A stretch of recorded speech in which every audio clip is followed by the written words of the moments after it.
pessoal, olá a todos, continuando aqui nossa análisezinha de Paulo na questão da lei, né? Será que Paulo aboliu a lei? Que nem nós vimos no vídeo anterior, pessoal, o termo grego dikaiô é tornar-se justo, a pessoa ser considerada justa, como por exemplo uma pessoa honesta, uma pessoa de bem, uma pessoa que não faz mal para ninguém. Esse é o termo dikaiô que Paulo usa tanto em Gálatas quanto em Romano. Ninguém será justificado pelas obras da lei. Ele está falando de tornar-se justo. Já o termo se salvar é sozó em grego, que é se salvar. Pode ser de um perigo, ou nesse contexto bíblico, se salvar de um mundo espiritual. Tá? Então são palavras diferentes. Primeira pergunta que eu faço. Se Paulo está discutindo em Gálatas e Romanos salvação, por que ele não usou esse termo aqui? O termo correto, se salvar.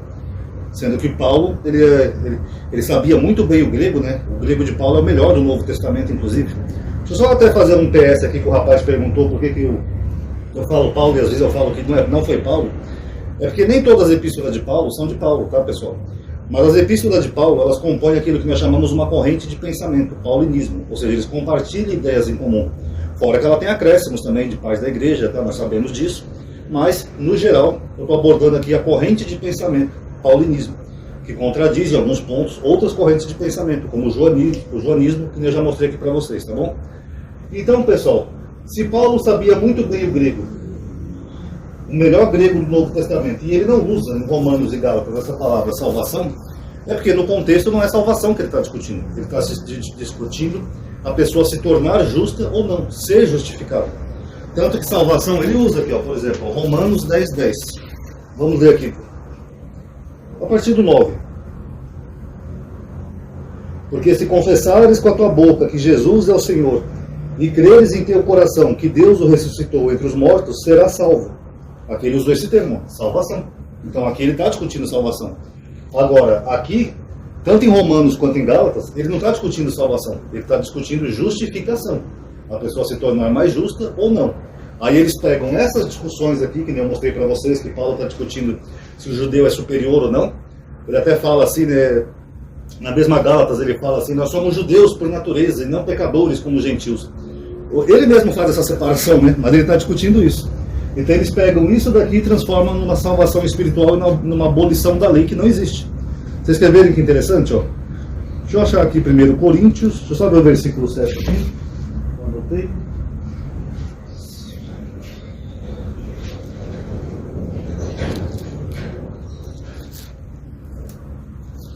Aqui em 1 Coríntios 7, pessoal, Paulo está discutindo a questão da circuncisão. Se é importante ou não o gentio fazer a circuncisão. Olha o que ele fala aqui, ó. Eu vou ler a partir do versículo 17. Ademais, viva cada um segundo a condição que o Senhor lhe assinalou em partilha e na qual ele se encontrava quando Deus o chamou. O que Paulo está dizendo? Se você foi chamado sendo circuncidado, continua circuncidado. Se você foi chamado por Deus, mas não foi circuncidado, não precisa fazer circuncisão. Desculpa a canalha, por causa desse abscesso aqui na minha boca, eu me atrapalho um pouco com algumas palavras. Mas resumindo é isso. Se você já era um judeu circuncidado, continua. Se não era, também continua. Tá? É disso que ele está falando. Foi alguém chamado à fé quando circunciso? Não procure dissimular a sua circuncisão. Foi alguém circunciso chamado à fé? Não se faça circuncidar. Aí ele conclui dizendo, ó, a circuncisão nada é. E a incircuncisão nada é. O que vale, preste atenção, pessoal, o que vale é a observância dos mandamentos de Deus. Então o que Paulo está falando? A circuncisão é um rito, então ela não é tão importante. O mais importante para Paulo, ó, vou até escrever aqui, ó, esse pessoal que fica me chamando de herege, ó. É o Paulinho que está dizendo, deixa eu até colocar aqui o capítulo e o versículo, para depois ninguém dizer que eu estou falando errado. É o versículo 19, 1 Coríntios 7, 19. Vou colocar aqui, ó. 1 Coríntios 7, 19, tá? Quem quiser ver.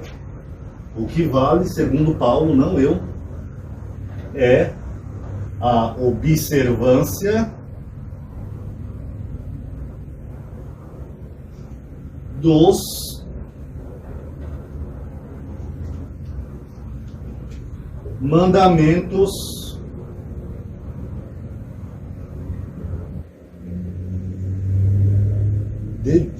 de Deus, não é nem de Jesus, é de Deus, é a lei. E aí, como é que fica, pessoal? Não tem isso aqui na Bíblia de vocês? Paulo está falando que o que importa é observar os mandamentos de Deus. Como é que ele aboliu a lei? Tem gente que faz um malabarismo nesse versículo, ele fala assim: não, amadinho, o que Paulo está falando é que a circuncisão era um dos mandamentos da lei de Deus, é isso que Paulo está falando. E a incircuncisão que está ali junto no versículo? Tem na Torá algum mandamento de incircuncisão? Não. Nós lemos aqui. Paulo falou que a circuncisão não é nada e a incircuncisão também não é nada, que o que vale é a observância dos mandamentos de Deus. Vocês notaram? Então, todas essas discussões aqui, principalmente em Romanos e Gálatas, Paulo não está falando que a lei foi abolida. Ele está discutindo se alguém é justo ou não, se a lei pode tornar o homem mais justo ou não. Se aquela legalidade toda que ele chama de obras da lei, se aquilo vai tornar o homem mais justo ou não. É essa discussão que ele está tendo aqui em Romanos e Gálatas. Ele nem usa o termo salvação em Romanos e Gálatas. E em nenhum momento ele usa o termo abolir a lei, que nem nós vimos. Ele mesmo falou: abolimos a lei pela fé? De maneira nenhuma, nós estabelecemos a lei. Agora também tem mais um ponto aqui interessante, ó, na mesma carta de Coríntios. Aqui em Coríntios, pessoal, que nem nós vimos, Paulo está julgando um caso de um rapaz que dormiu com a mulher do seu pai, capítulo 5. O que é até estranho, né? Mas uma hora eu vou abordar isso aqui no vídeo, por que eu acho estranho isso daqui. Mas resumindo, aí Paulo fala assim, ó, versículo 5: entregue tal homem a Satanás para a perda da sua carne, a fim de que o espírito seja salvo no dia do Senhor. Beleza, aqui entregar para Satanás é uma figura de linguagem que quer dizer expulsão. Paulo está expulsando o jovem da comunidade, ele está dando uma punição para esse jovem. Mas por que ele está dando a punição? Vamos ver aqui o último versículo do capítulo.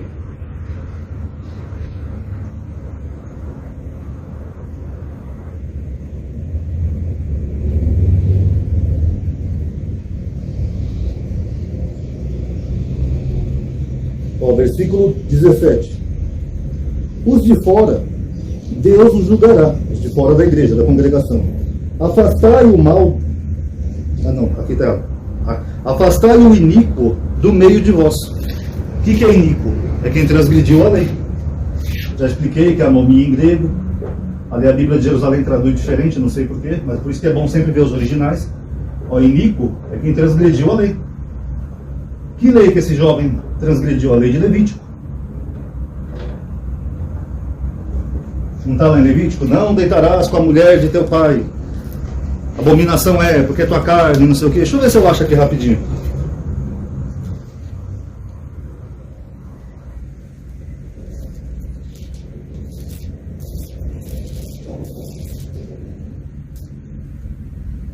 Aqui, ó, Levítico 18:8. Não descobrirás a nudez da mulher do teu pai, pois é a própria nudez do teu pai. Levítico 18, versículo 8.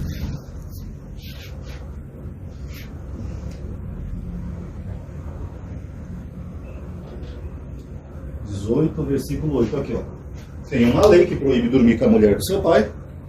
Acontece esse fato lá em Coríntios. Paulo expulsa esse jovem da comunidade. Ele está dando uma punição para esse jovem, está chamando esse jovem de quê? De um transgressor da lei. Iníquo. É anomia em grego.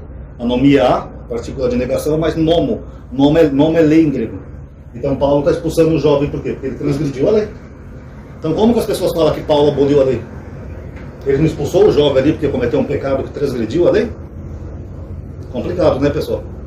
Então aí vocês veem que se a Bíblia for a verdade, 90% dos cristãos então estão condenados ao inferno. Porque para eles viraram todo antinomistas, eles viraram exatamente aquilo que eles acreditam que o anticristo vai fazer, que é tirar a lei. E para eles a lei não importa, mas não existe uma sociedade sem lei, pessoal. Todo país, todo lugar tem que ter uma sociedade sem leis, tem que ter leis. Tem até um rapaz aqui que comentou perguntando, então eu devo seguir o quê? Se a lei ainda está em vigor, eu devo seguir o quê? Eu falei, você tem que seguir as leis do seu país. Porque a lei, pessoal, os mandamentos, ela também fazia parte de um código civil de um povo, do povo judeu. É uma construção do povo judeu para o povo judeu. Quem acha que é espiritual, que é divino, vai da crença de cada um. Mas é um código de mandamentos de um povo. Os outros povos nunca foram obrigados a seguir por esse código de mandamentos. Como, por exemplo, Ciro. Ciro, rei da Pérsia, era um rei pagão e ele foi chamado de Deus de Messias. Pastor. Ciro é meu pastor, a quem eu tomo pela mão. E nunca foi obrigado a seguir a lei dos judeus, até porque o Ciro tinha um código de leis que são consideradas bem revolucionárias para a época, né? O cilindro de Ciro, eu já tenho um vídeo sobre isso, e ele tinha as próprias leis dele. Os judeus tinham as deles. Agora, se você não é judeu, nada disso daqui é para você. Que nem eu falei, Paulo está pregando para um grupo específico, o judeu da diáspora, o judeu que foi para outro lugar, começou a assimilar a cultura dos outros lugares, já não praticava os ritos judaicos, como a circuncisão. É esse público que Paulo está falando. E Paulo não está falando para esse público que a lei foi abolida. Ele está falando primeiro de justificação, se tornar justo, porque alguns judeus achavam que era importante todos os ritos, como a guarda do sábado, a circuncisão, e Paulo acha que isso não é importante para se tornar uma pessoa justa. Paulo acredita que só por acreditar em Jesus, o próprio Jesus já vai tornar aquela pessoa justa.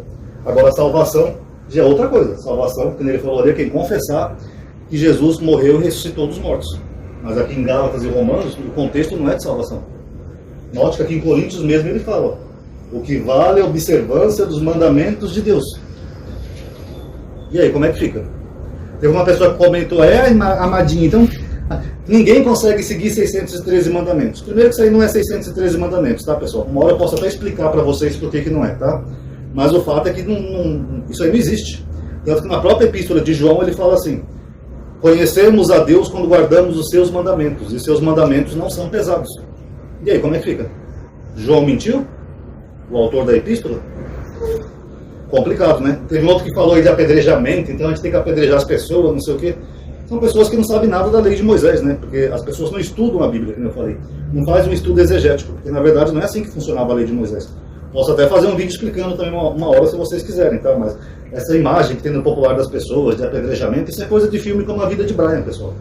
Na Israel não era assim, tá? Então, as pessoas não entendem muito como é que funciona a lei. E para finalizar, a lei também não é lei, tá? Lei, a palavra Torá, que a gente traduz como lei, é instrução, tá? Seria uma instrução divina para o seu povo.